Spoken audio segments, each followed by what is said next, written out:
Hey guys, this is Andrei Smirnov for the Fast Lane Car, and I'm here with Pikes Peak Racing with the monstrous GTR going for the national speed record in 1 mile. This car makes 2,000 horsepower at the crank, and the test session is coming up right now.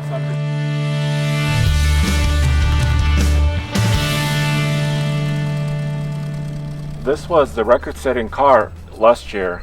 In the Colorado mile. Okay, correct. In the tell me about that. What was the miles an hour and the experience there? We managed to achieve 246 on the third day of the run of the event, and 246.1, which became the U.S.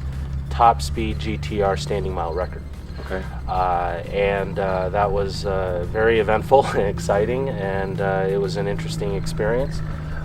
Nowadays we're back for this year because at the Texas mile, another GTR was able to surpass that speed, and I believe it was at 255.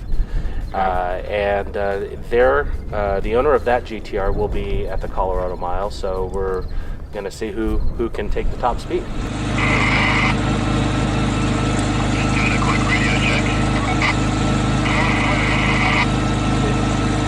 Good. They're warming up the Queen right now, and it'll be here shortly.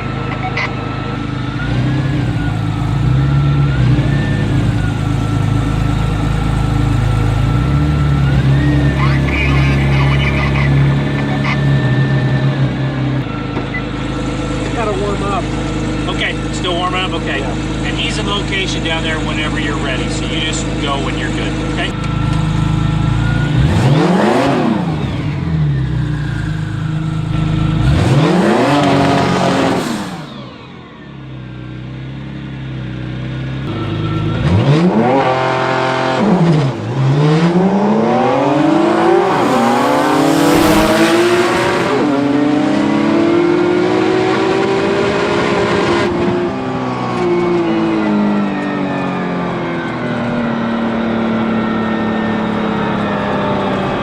But looking at the front of this GTR, it doesn't look radical or extreme, right? It looks mostly stock up here. Right. I mean, you do have a spoiler in the back. Right. Which is That's kind one of the interesting. things that I kind of like about the car. The car is originally designed to be able to look the part in terms of being a streetable car. It can be driven on the streets. It's not really, that enjoyable. It's more designed for pure performance. Okay. But we wanted to keep the overall shape. We didn't want to put flares and special body Big kits low and things spoilers like that. or No. This car's done just fine the way it is in its aerodynamic. So how do you do the launch? Do you do launch on a race day? How does that work? Usually, when you see this in the drag strip type stuff, quarter mile, half mile stuff, you'll usually want to launch because your objective is to get to the top speed possible before you cross that line. Okay. So you want to maximize traction and you want as much real estate as possible.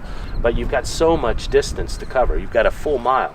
So you've got a lot of real estate. Okay. So the objective is really more about the post-quarter mile and what you can achieve after that. So it's the more of a launch- gentle start, but Right. you're still, your objective But you're is on it as soon as you've rolled off the line. Okay, yeah.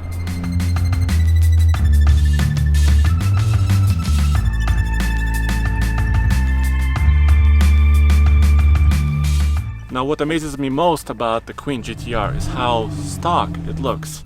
Yes, it has a spoiler in the back and a parachute, and it's missing the side mirrors, but otherwise, if you saw it from the front, you could think it's a regular street GTR, but it has a fully customized suspension, engine, and transmission with a lot of secrets inside of it.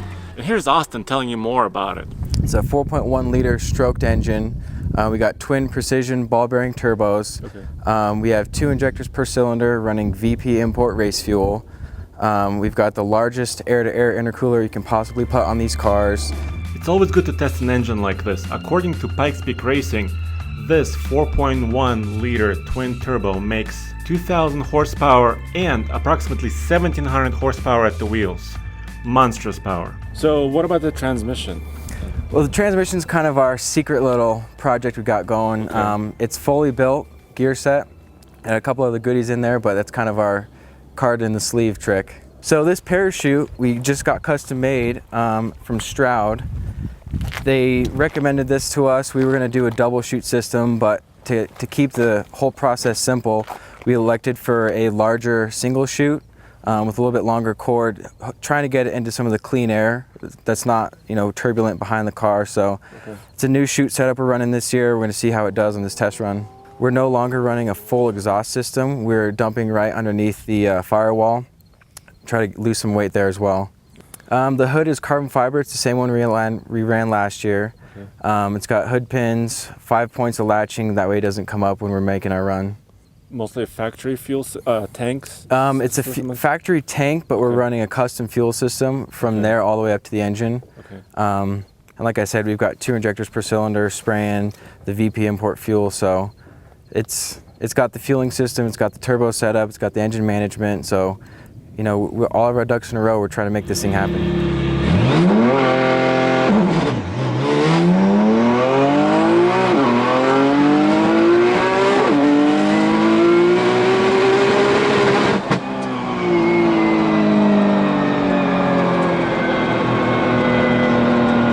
Why is Pikes Peak Racing confident about this year's race? Well, they have a new intercooler, they've removed some weight, they have a new engine tune, and new gear ratios in the transmission. Will they get the record? I can't wait to find out. Go back to tflcar.com for more news, views, and real-world reviews, and a lot of cool, high-speed episodes like this.